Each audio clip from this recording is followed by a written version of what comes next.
আমার এই কন্ডাক্টরের জীবনে কত হাজার হাজার যাত্রী উঠল নামল, সবার ভাড়া গুনে দিয়েছি, টিকিট কেটে দিয়েছি। কিন্তু আমি এমন এক রাতের সাক্ষী, যখন আমার বাসে ওঠা যাত্রীরা নেমে গিয়েছিল ঠিকই, কিন্তু তাদের ছায়াগুলো ওগুলো নামতে ভুলে গিয়েছিল। আমার নাম সঞ্জয় দে, বয়স 40-এর কোঠায়, সরকারি বাসের একজন সামান্য কন্ডাক্টর। আমার জগৎটা এই বাসের ভেতরে সরু প্যাসেজটার মধ্যেই সীমাবদ্ধ। যাত্রীদের ভিড়, টিকিটের খুচরো পয়সার ঝনঝনানি আর দাদা ভাড়াটা নিন ডাক, এই নিয়েই আমার জীবন।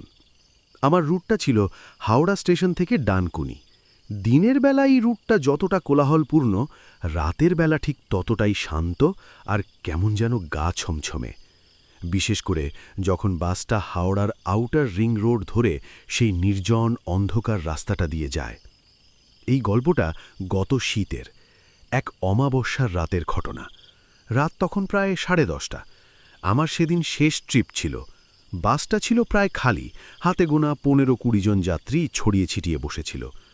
আমার ড্রাইভার ছিল এক প্রবীণ অভিজ্ঞ লোক, নাম তার গফুর চাচা। আমরা যখন বালি ব্রিজ পেরিয়ে সেই আউটার রিং রোডে উঠলাম, তখন চারপাশটা ছিল নিকষ কালো অন্ধকারে ঢাকা। রাস্তার ধারে টিমটিমে সোডিয়াম ভেপারের আলোগুলো যেন অন্ধকারের গভীরতাকে আরও বাড়িয়ে দিচ্ছিল। আমি আমার সিটে বসে সারাদিনের কালেকশনের হিসেব মেলাচ্ছিলাম। গণ্ডগোলটা শুরু হলো শান্তিপুর বাসস্টপটা থেকে। স্টপটা ছিল রাস্তার ধারে, বেশ নির্জন একটা জায়গায়। আশেপাশে কোনো বাড়িঘর বা দোকানপাট নেই, শুধু কয়েকটা পুরনো পরিত্যক্ত গুদাম। আমি দেখলাম স্টপেজেই জনা 10-12 জন লোক দাঁড়িয়ে আছে। তারা আমাদের বাসের দিকে হাত নাড়ছে। আমার অবাক লাগল, এত রাতে এই নির্জন স্টপেজ থেকে এতগুলো লোক উঠবে।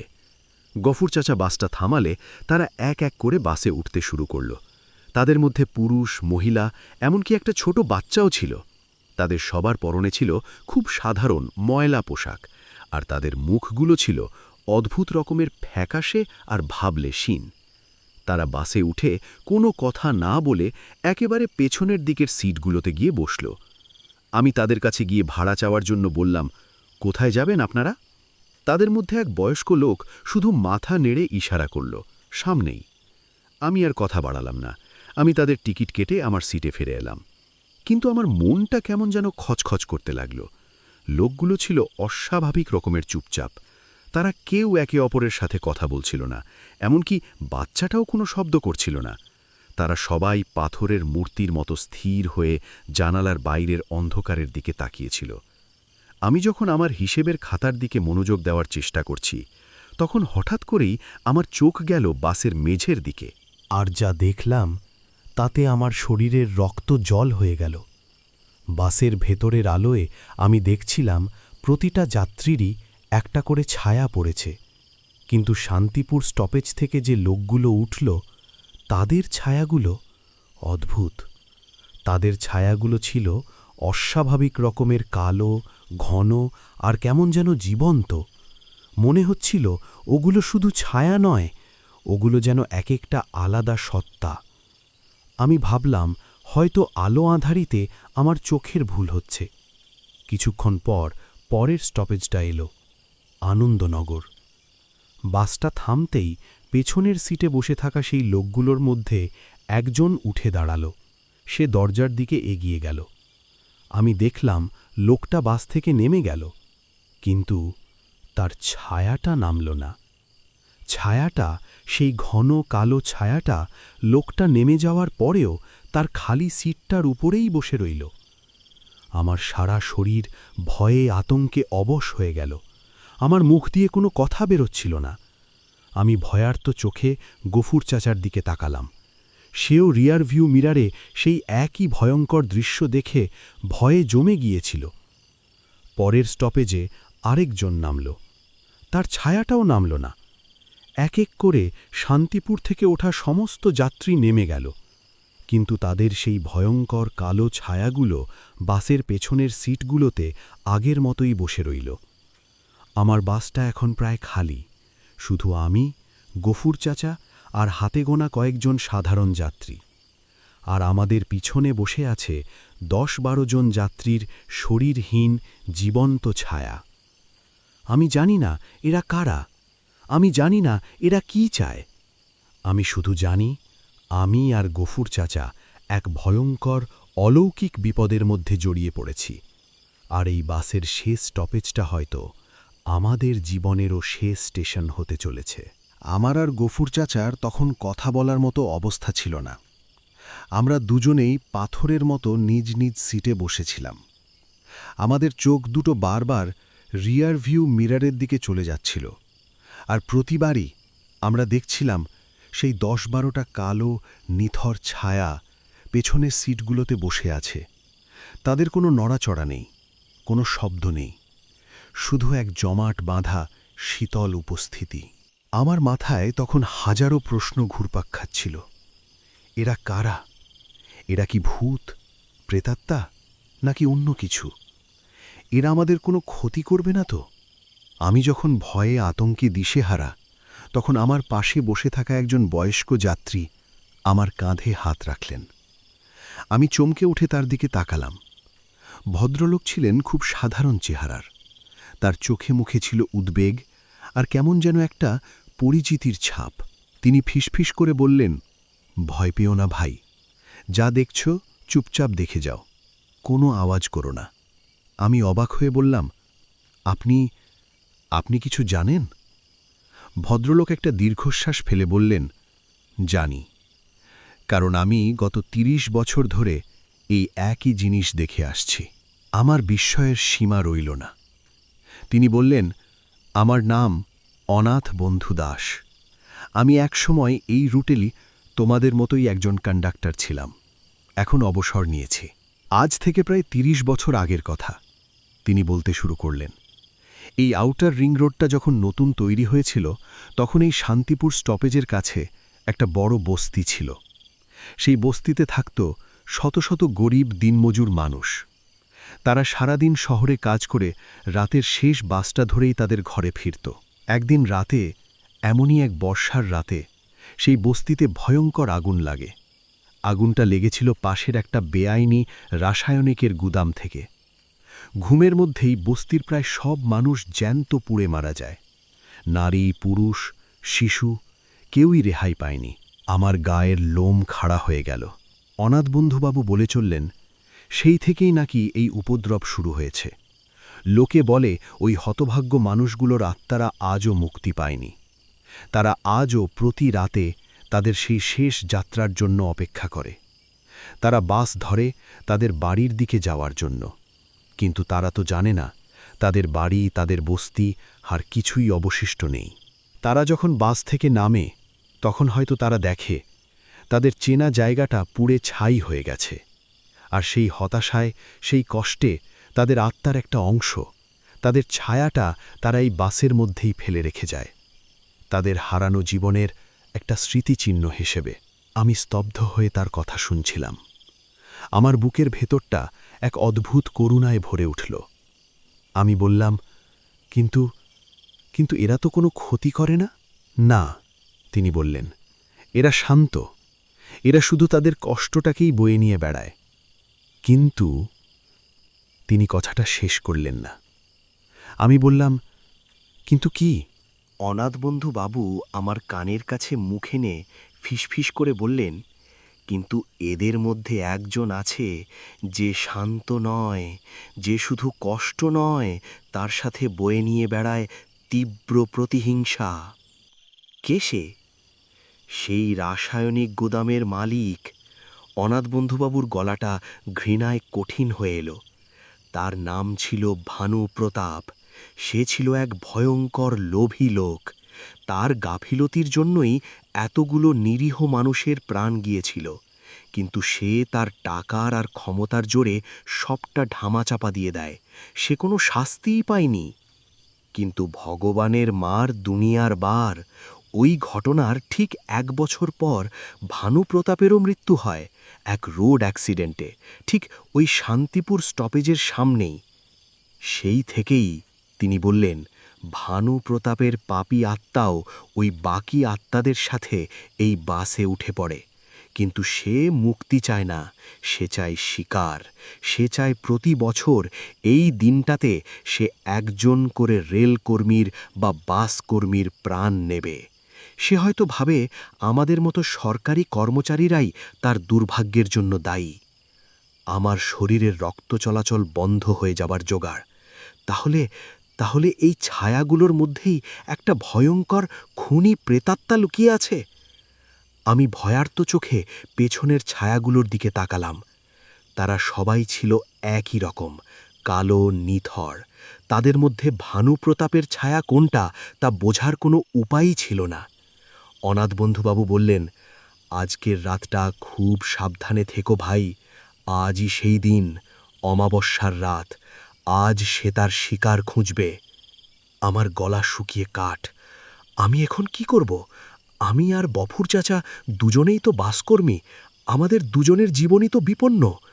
আমি যখন ভাবছি কিভাবে এই বিপদ থেকে উদ্ধার পাব, তখন হঠাৎ করেই বাসের পেছনের দিক থেকে একটা তীব্র ঠান্ডা হাওয়া বইতে শুরু করল। আর সাথে সাথেই বাসের পেছনের সবকটা ছায়া এক এক করে মিলিয়ে যেতে শুরু করল, শুধু একটা ছায়া ছাড়া। একেবারে শেষের সিটে বসে থাকা একটা ছায়া। ওটা আগের মতোই স্থির নিথর হয়ে বসে রইল। আমি বুঝলাম ওটাই সে, ভানুপ্রতাপ। আর সে তার শিকার হিসেবে হয়তো আমাদেরই কাউকে বেছে নিয়েছে। আমি দেখলাম ছায়াটা ধীরে ধীরে সিট থেকে উঠে দাঁড়াচ্ছে। সে আমার দিকেই এগিয়ে আসছে। ভানুপ্রতাপের সেই ঘন কালো ছায়াটা যখন সিট থেকে উঠে দাঁড়িয়ে আমার দিকে ধীরে ধীরে এগোতে শুরু করল, তখন আমার মনে হয়েছিল আমার হৃৎপিণ্ডটা বুঝি চিরদিনের জন্য থেমে যাবে। আমার পা দুটো যেন বাসের মেঝের সাথে আটকে গিয়েছিল। আমি এক চুলও নড়ার ক্ষমতা হারিয়ে ফেলেছিলাম। গফুর চাচাও রিয়ার ভিউ মিরারে সেই ভয়ঙ্কর দৃশ্য দেখে ভয়ে জমে গিয়েছিলেন। অনাথ বন্ধুবাবু আমার হাতটা শক্ত করে ধরে ফিসফিস করে বললেন, ভয় পেও না সঞ্জয়, মনকে শক্ত রাখো। ও তোমার ভয়টাকেই ওর শক্তি হিসাবে ব্যবহার করবে। কিন্তু ভয় না পেয়ে কি থাকা যায়? আমার চোখের সামনে একটা হিংস্র প্রতিহিংসা পরায়ণ প্রেতাত্মা আমাকে তার শিকার বানানোর জন্য এগিয়ে আসছে। ছায়াটা আমার থেকে মাত্র কয়েক হাত দূরে এসে দাঁড়ালো। আমি তার কোনো মুখ বা চোখ দেখতে পাচ্ছিলাম না, কিন্তু আমি অনুভব করতে পারছিলাম দুটো শীতল ক্রূর দৃষ্টি আমার উপর নিবদ্ধ। আমি তার শরীর থেকে একটা পচা রাসায়নিকের মতো দুর্গন্ধ পাচ্ছিলাম। সে তার ছায়াময় কিন্তু অসম্ভব ভারী হাতটা আমার দিকে বাড়িয়ে দিল। আমি জানি তার স্পর্শ লাগা মাত্রই আমার সব শেষ। আমি চোখ বন্ধ করে আমার ইষ্ট দেবতার নাম জপ করতে শুরু করলাম। কিন্তু ঠিক সেই মুহূর্তে একটা অপ্রত্যাশিত ঘটনা ঘটল। বাসের পেছনের দিকে বসে থাকা বাকি যে নিরীহ ছায়াগুলো এতক্ষণ প্রায় অদৃশ্য হয়ে গিয়েছিল, তারা আবার ফুটে উঠল। আর শুধু তাই নয়, তারা সবাই তাদের সিট থেকে উঠে দাঁড়িয়ে ভানুপ্রতাপের ছায়াটার পথ পাটকে দাঁড়াল। তারা একটা মানব প্রাচীর বা বলা ভালো ছায়া প্রাচীর তৈরি করে ফেলল। ভানুপ্রতাপের ছায়াটা গর্জন করে উঠল। সে সেই ছায়া প্রাচীরটা ভাঙার চেষ্টা করতে লাগল, কিন্তু পারল না। সেই নিরীহ শান্ত আত্মারা, যারা এতদিন ধরে শুধু তাদের কষ্টটাকেই বয়ে নিয়ে বেড়াচ্ছিল, তারা আজ একজোট হয়েছে। তারা তাদের সম্মিলিত শক্তি দিয়ে সেই অশুভ আত্মাটাকে আটকে দিয়েছে। আমি স্তব্ধ হয়ে সেই অবিশ্বাস্য অলৌকিক দৃশ্যটা দেখছিলাম। অনাথ বন্ধু বাবু আমার কানের কাছে মুখ এনে বললেন, ওরা তোমাকে বাঁচানোর চেষ্টা করছে সঞ্জয়, কারণ তুমিই প্রথম যে ওদের কষ্টটা বোঝার চেষ্টা করেছ, যে ওদের প্রতি সহানুভূতি দেখিয়েছ। কিন্তু ওরা বেশিক্ষণ পারবে না, তিনি বললেন। ভানুপ্রতাপের অশুভ শক্তি অনেক বেশি। তোমাকে কিছু একটা করতে হবে। তোমাকে ওর দুর্বল জায়গায় আঘাত করতে হবে। দুর্বল জায়গা? আমি বললাম, ওর দুর্বল জায়গা কি? অনাথ বন্ধুবাবু বললেন, ওর লোভ, ওর সেই রাসায়নিকের গুদাম। ওটাই ছিল ওর পাপের উৎস, আর ওটাই হবে ওর বিনাশের কারণ। কিন্তু সেই গুদাম তো কবেই আগুনে পুড়ে ছাই হয়ে গেছে। ছাই হয়ে যায়নি, অনাথবন্ধুবাবু বললেন। ওর ধ্বংসস্তূপটা এখনও আছে, ঠিক ওই শান্তিপুর বাসস্টপের পাশেই। তোমাকে বাসটা ঘুরিয়ে ওখানে নিয়ে যেতে হবে। আমার মাথা ঘুরছিল। আমি বললাম, কিন্তু আমি বাস ঘোরাবো কি করে? গফুর চাচা তো। গফুরকে আমি সামলাচ্ছি, তিনি বললেন। তুমি শুধু ওকে নির্দেশ দাও। আমি আর দেরি করলাম না। আমি গফুর চাচার দিকে তাকিয়ে চিৎকার করে বললাম, চাচা, বাসটা ঘোরান, শান্তিপুরের দিকে চলুন। গফুর চাচা, যিনি এতক্ষণ ভয়ের ঘোরে ছিলেন, তিনি আমার চিৎকারে যেন বাস্তবে ফিরলেন। তিনি আমার চোখের দিকে তাকালেন। আমার চোখে তিনি হয়তো কোনো একটা ভরসা খুঁজে পেয়েছিলেন। তিনি কোনো প্রশ্ন না করে একটা ইউ-টার্ন নিয়ে বাসটা আবার শান্তিপুরের দিকে ঝড়ের গতিতে ছোটাতে লাগলেন। বাসের ভেতরে তখন এক ভয়ঙ্কর যুদ্ধ চলছে। ভানুপ্রতাপের ছায়াটা সেই ছায়া প্রাচীরটা ভাঙার জন্য তার সমস্ত শক্তি প্রয়োগ করছে, আর সেই নিরীহ আত্মারা তাদের শেষ শক্তিটুকু দিয়ে তাকে আটকে রাখার চেষ্টা করছে। আমরা যখন শান্তিপুর বাসস্টপের কাছে পৌঁছলাম, তখন আমি দেখলাম সেই পুরনো পরিত্যক্ত গুদামের কঙ্কাল সার চেহারাটা। অনাথ বন্ধুবাবু বললেন, এবার বাসটা সোজা ওই গুদামের ভেতরে ঢুকিয়ে দাও। আমি চমকে উঠলাম। বলেন কি? ওটা তো একটা ধ্বংসস্তূপ, আর বাসের ভেতরে তো আমরাও আছি। অনাথ বন্ধুবাবু আমার চোখের দিকে তাকিয়ে একটা শান্ত হাসি হাসলেন। বললেন, ভয় পেও না সঞ্জয়, বিশ্বাস রাখো। যাদের যাত্রা এখনো শেষ হয়নি, তাদের মৃত্যু এত সহজে হয় না। আমি তার চোখের দিকে তাকিয়ে আমার সমস্ত দ্বিধা ঝেড়ে ফেললাম। আমি গফুর চাচার কাঁধে হাত রেখে বললাম, চাচা, যা হয় হবে, আপনি এক্সেলারেটরে চাপ দিন, সোজা গুদামের ভেতরে। গফুর চাচাও হয়তো বুঝতে পেরেছিলেন এটা ছাড়া আর কোনো উপায় নেই। তিনি চোখ বন্ধ করে তার সমস্ত শক্তি দিয়ে এক্সেলারেটরে চাপ দিলেন। আমাদের বাসটা একটা উন্মত্ত ষাঁড়ের মতো সেই পরিত্যক্ত গুদামের ভাঙা দেওয়ালটা ভেঙে ক্র্যাশ করে একটা বিকট শব্দ করে ভেতরে ঢুকে পড়ল। আমি জানি না এরপর কি হয়েছিল। আমার চোখের সামনে শুধু ছিল ভাঙা ইট, লোহা লক্কর আর আগুনের ফুলকি। আমার শেষ যে জিনিসটা মনে আছে সেটা হলো ভানুপ্রতাপের ছায়াটার একটা তীব্র, যন্ত্রণাকাতর কিন্তু পরাজিত আর্তনাদ। তারপর সব অন্ধকার। আমার যখন জ্ঞান ফিরল, তখন আমি আবিষ্কার করলাম যে আমি একটা হাসপাতালের বিছানায় শুয়ে আছি। আমার মাথায়, হাতে ব্যান্ডেজ, শরীর জুড়ে তীব্র ব্যথা। আমার পাশে আরেকটা বিছানায় গফুর চাচা শুয়েছিলেন। তার অবস্থাও আমারই মতো। আমি উঠে বসার চেষ্টা করতেই একজন নার্স ছুটে এলেন। তিনি বললেন, আস্তে আস্তে, আপনার শরীরটা এখনও খুব দুর্বল। আমি কাঁপা কাঁপা গলায় জিজ্ঞাসা করলাম, কি হয়েছিল? আমরা এখানে কি করে এলাম? নার্সটি বললেন, আজ ভোরে শান্তিপুলের কাছে একটা পুরনো গুদামের ধ্বংসস্তূপের ভেতর থেকে আপনাদের এই ভাঙাচোরা বাসটা থেকে উদ্ধার করা হয়েছে। আপনারা দুজনই অজ্ঞান ছিলেন। কিভাবে আপনারা ওখানে পৌঁছলেন আর কিভাবে এই ভয়ঙ্কর দুর্ঘটনা থেকে বেঁচে গেলেন তা ভেবে কেউই কুলকিনারা পাচ্ছে না। এটা একটা মেরাকেল ছাড়া আর কিছুই নয়। মেরাকেল? আমি মনে মনে হাসলাম। আমি জানি এটা কোনো মেরাকেল নয়। আমি জিজ্ঞাসা করলাম, বাসের বাকি যাত্রীরা, তাদের কি হয়েছে? নার্সটি অবাক হয়ে বললেন, বাকি যাত্রী? বাস তো একদম খালি ছিল। আপনারা দুজন ছাড়া আর কেউই তো ছিল না। আমার বুকের ভেতরটা ছ্যাঁত করে উঠল। তাহলে অনাথ বন্ধুবাবু আর সেই নিরীহ ছায়াগুলো, তারা কোথায় গেল? আমি নার্সটিকে অনাথ বন্ধুবাবুর চেহারার বর্ণনা দিলাম। তিনি বললেন, না, ওরকম চেহারার কোনো লোককে তো আমরা পাইনি। আমার মনটা হতাশায় ভরে গেল। তাহলে কি তারাও? সেই দিন বিকেলে পুলিশ আমাদের বয়ান নিতে এলো। আমি আর গফুর চাচা দুজনে মিলেই ঠিক করেছিলাম আমরা আসল ঘটনাটা কাউকে বলবো না। আমরা জানি কেউ আমাদের কথা বিশ্বাস করবে না। আমরা পুলিশকে বললাম যে আমাদের বাসের ব্রেক ফেল করে গিয়েছিল আর নিয়ন্ত্রণ হারিয়ে বাসটা ওই গুদামের ভেতরে ঢুকে পড়ে। পুলিশ আমাদের কথা বিশ্বাস করল। কেসটা একটা সাধারণ দুর্ঘটনা হিসেবেই ফাইল করা হলো। কয়েকদিন পর আমাদের হাসপাতাল থেকে ছেড়ে দেওয়া হলো। আমি আর গফুর চাচা দুজনেই ঠিক করলাম আমরা আর কোনোদিনও ওই রুটের রাতের শেষ বাসে ডিউটি করব না। আমি ভেবেছিলাম গল্পটা হয়তো এখানেই শেষ, কিন্তু আমি আবার ভুল ছিলাম। ঘটনাটা ঘটল এর ঠিক 1 মাস পর। আমি তখন অন্য একটা রুটে দিনের বেলা ডিউটি করছিলাম। একদিন দুপুরে হাওড়া স্টেশনের কাছে আমি বাসটা নিয়ে দাঁড়িয়ে আছি। হঠাৎ করেই আমার চোখ গেল রাস্তার উল্টো দিকের ফুটপাতের দিকে। আমি দেখলাম অনাথ বন্ধুবাবু দাঁড়িয়ে আছেন। আমার বিস্ময়ের সীমা রইল না। আমি আনন্দে উত্তেজনায় প্রায় চিৎকার করে উঠলাম। আমি বাস থেকে নেমে রাস্তা পার হয়ে তার কাছে ছুটে গেলাম। আমি বললাম, আপনি আপনি বেঁচে আছেন? আমি তো ভেবেছিলাম সেদিন রাতে আপনার কি হয়েছিল, আপনি কোথায় চলে গিয়েছিলেন? অনাথবন্ধুবাবু আমার দিকে তাকিয়ে সেই শান্ত করুণ হাসিটা হাসলেন। তিনি কোনো উত্তর দিলেন না।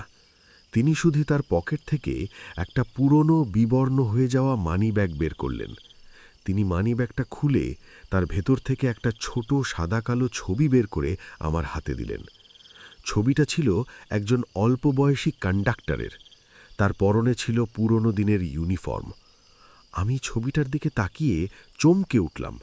ছবিটা ছিল অনাথবন্ধু বাবুরই যৌবনকালের ছবি। কিন্তু কিন্তু ছবির ছেলেটার সাথে আমার চেহারার একটা অদ্ভুত মিল। আমি অবাক হয়ে ছবির পেছন দিকটা উল্টালাম। পেছনে কাঁপা কাঁপা অক্ষরে একটা নাম আর তারিখ লেখা ছিল। নামটা ছিল সঞ্জয় দে, আর তারিখটা ৩০ বছর আগের সেই ভয়ঙ্কর দুর্ঘটনার রাতের তারিখ। আমার মাথা ঘুরে গেল। সঞ্জয় দে, এ তো আমার নাম! আমি ভয়ার্ত অবিশ্বাস্য চোখে অনাথবন্ধুবাবুর দিকে তাকালাম। তিনি আমার কাঁধে তার ছায়াময় শীতল হাতটা রাখলেন। বললেন, আমি তুমি সঞ্জয়, আর তুমি আমি। সেদিন রাতে তার গলাটা যেন বহু দূর থেকে ভেসে আসছিল। ভানু প্রতাপের আত্মা শুধু একজন বাসকর্মীর প্রাণ নেয়নি, সে নিয়েছিল দুজনের প্রাণ, ড্রাইভার আর কন্ডাক্টর। কিন্তু তিনি হাসলেন। যার যাত্রা এখনো শেষ হয়নি, তার মৃত্যু এত সহজে হয় না। আমাদের একজনের আত্মাকে আরেকজনের শরীরের মধ্যে আশ্রয় নিতে হয়েছিল। ৩০টা বছর ধরে আমি তোমার শরীরের মধ্যেই বেঁচেছিলাম সঞ্জয়, তোমার ছায়া হয়ে। আমি অপেক্ষা করছিলাম আজকের দিনটার জন্য। আজ ভানু প্রতাপের আত্মা বিনাশ হয়েছে। আজ আমাদের দুজনেরই সত্যিকারের মুক্তির সময় এসেছে। আমি কিছুই বুঝতে পারছিলাম না। আমার মনে হচ্ছিল আমি পাগল হয়ে যাব। অনাথবন্ধু বাবুর শরীরটা ধীরে ধীরে স্বচ্ছ ধোঁয়াশা হতে শুরু করল। তিনি আমার দিকে তাকিয়ে শেষবারের মতো হাসলেন। বললেন, বিদায় বন্ধু, তোমার যাত্রা সফল হোক। এই বলে তার আত্মাটা আমার শরীর থেকে বেরিয়ে একটা উজ্জ্বল আলোর গোলকে পরিণত হয়ে আকাশে মিলিয়ে গেল। আমি একা দাঁড়িয়ে রইলাম রাস্তার মাঝখানে, আমার হাতে ধরা আমারই যৌবনকালের ছবি। আমি এখন কি করব? আমি কে? আমি কি সঞ্জয় দে, নাকি আমি অনাথবন্ধু দাস, নাকি আমরা দুজনেই একই মুদ্রার এপিটোপিট? আমি জানি না। আমি শুধু জানি আমার যাত্রা এখনো শেষ হয়নি। হয়তো আসল যাত্রাটা সবে শুরু হতে চলেছে। অনাথবন্ধুবাবুর আত্মার সেই অলৌকিক মুক্তি এবং আমার নিজের পরিচয় নিয়ে সেই ভয়ঙ্কর সত্যটা জানার পর আমার জীবনটা যেন ১০০ মানে ওলটপালট হয়ে গিয়েছিল। আমি কে? আমার অতীত কি? আমার এই শরীরটার মধ্যে কি সত্যিই আরেকটা আত্মার বাস ছিল? এই প্রশ্নগুলো আমাকে প্রতিনিয়ত কুড়ে কুড়ে খাচ্ছিল। আমি আমার চাকরিটা ছেড়ে দিলাম। আমি আর বাসের কন্ডাক্টরই করতে পারছিলাম না। প্রতিবার বাসে উঠলেই আমার সেই ভয়ঙ্কর রাতের কথা মনে পড়ে যেত। আমি আমার পুরনো দিনের সব কাগজপত্র, আমার জন্ম সার্টিফিকেট, আমার স্কুলের রিপোর্ট কার্ড সব কিছু খুঁজে বের করলাম। সব কিছুতেই আমার নাম লেখা, সঞ্জয় দে। তাহলে কি অনাথবন্ধুবাবু মিথ্যে বলেছিলেন, নাকি এটাও কোনো ভয়ঙ্কর মায়াজাল? আমি প্রায় পাগল হয়ে যাওয়ার উপক্রম। অবশেষে আমি ঠিক করলাম আমাকে এর শেষ দেখতেই হবে। আমি গেলাম সাইকিয়াট্রিস্টের কাছে। আমি তাকে সবটা খুলে বললাম। তিনি খুব মন দিয়ে আমার কথা শুনলেন। তারপর তিনি আমার কিছু সাইকোলজিক্যাল টেস্ট করলেন। অবশেষে তিনি যা বললেন তা আমার কাছে ছিল আরও বেশি আশ্চর্যজনক। তিনি বললেন, দেখুন মিস্টার দে, আপনার মধ্যে ডিসোসিয়েটিভ আইডেন্টিটি ডিসঅর্ডার বা মাল্টিপল পার্সোনালিটি ডিসঅর্ডারের কিছু লক্ষণ দেখা যাচ্ছে। অনেক সময় কোনো বড় মানসিক আঘাত বা ট্রমা থেকে মানুষের মস্তিষ্ক নিজেকে রক্ষা করার জন্য একটা নতুন কাল্পনিক সত্তা বা অল্টার তৈরি করে নেয়। আপনার ক্ষেত্রেও হয়তো তাই হয়েছে। ৩০ বছর আগের সেই ভয়ঙ্কর দুর্ঘটনাটা, আপনার চোখের সামনে আপনার সহকর্মীর মৃত্যু, এই ঘটনাগুলো আপনার মনে এতটাই গভীর ছাপ ফেলেছিল যে আপনার মস্তিষ্ক অনাথ বন্ধু দাস নামে আপনারই মতো দেখতে একজন কাল্পনিক চরিত্র তৈরি করে নিয়েছে, যে চরিত্রটা আপনার হয়ে আপনার ভয়, আপনার কষ্ট, আপনার দায়িত্ব সব কিছু বহন করে চলেছে। আর ভানু প্রতাপ বা বাকি ছায়াগুলো, তিনি বললেন, ওগুলো হয়তো আপনার সেই ট্রমাটাইজড মনেরই সৃষ্টি। আপনার অবচেতন মন হয়তো ওই দুর্ঘটনার জন্য দায়ী কোনো এক অশুভ শক্তিকে কল্পনা করে নিয়েছে। তার কথাগুলো ছিল খুব যুক্তিযুক্ত, কিন্তু আমার মন মানছিল না। আমি জানি আমি যা দেখেছি তা সত্যি। অনাথ বন্ধুবাবু কোনো আমার কল্পনা ছিলেন না। আমি ডাক্তারখানা থেকে বেরিয়ে এলাম। আমার রহস্য আরও ঘনীভূত হল। এখন আমি কি বিশ্বাস করব, বিজ্ঞানকে নাকি আমার নিজের অভিজ্ঞতাকে? আমি যখন কিছুই বুঝতে না পেরে কলকাতার রাস্তায় উদ্দেশ্যহীনভাবে ঘুরে বেড়াচ্ছি, তখন হঠাৎ করেই আমার চোখ গেল একটা পুরনো অ্যান্টিকের দোকানের দিকে। দোকানের শোকেসে আমি একটা জিনিস দেখে চমকে উঠলাম। একটা পুরনো বিবর্ণ হয়ে যাওয়া কন্ডাক্টরের ইউনিফর্ম, আর তার বুকের পকেটে একটা নেম প্লেট লাগানো। আমি দোকানের ভিতরে ঢুকে জিনিসটার দাম জিজ্ঞাসা করলাম। দোকানদার বলল, ওটা বিক্রির জন্যে নয়, ওটা বহু বছর আগে এক ট্রেন দুর্ঘটনায় মারা যাওয়া এক কন্ডাক্টরের ইউনিফর্ম। তার পরিবার এটা দোকানে জমা রেখে গিয়েছিল। আমি নেম প্লেটটার দিকে ভালো করে তাকালাম। তাতে লেখা অনাথ বন্ধু দাস। আমার আর কোনো সন্দেহ রইল না। অনাথ বন্ধু দাস আমার কল্পনা নয়, তিনি সত্যিই ছিলেন। তাহলে ডাক্তারবাবু যা বললেন তা মিথ্যে, নাকি নাকি সত্যিটা আরও অনেক বেশি জটিল? আমার হঠাৎ করেই একটা ভয়ঙ্কর সম্ভাবনা আমার মাথায় এলো। যদি যদি ৩০ বছর আগের সেই দুর্ঘটনায় সঞ্জয় দেই মারা গিয়ে থাকে, আর অনাথ বন্ধু দাসের আত্মা তার বন্ধুর মৃতদেহটাকে তার নিজের শরীর ভেবে এতদিন ধরে বয়ে নিয়ে বেরিয়েছে, আমি কে? আমি কি সঞ্জয় দের শরীরে অনাথ বন্ধু দাসের আত্মা, নাকি আমি অনাথ বন্ধু দাসের স্মৃতি নিয়ে বেঁচে থাকা সঞ্জয় দে? আমি জানি না। হয়তো এই প্রশ্নের উত্তর আমি কোনোদিনও খুঁজে পাব না। আমি সেই দোকান থেকে বেরিয়ে এলাম।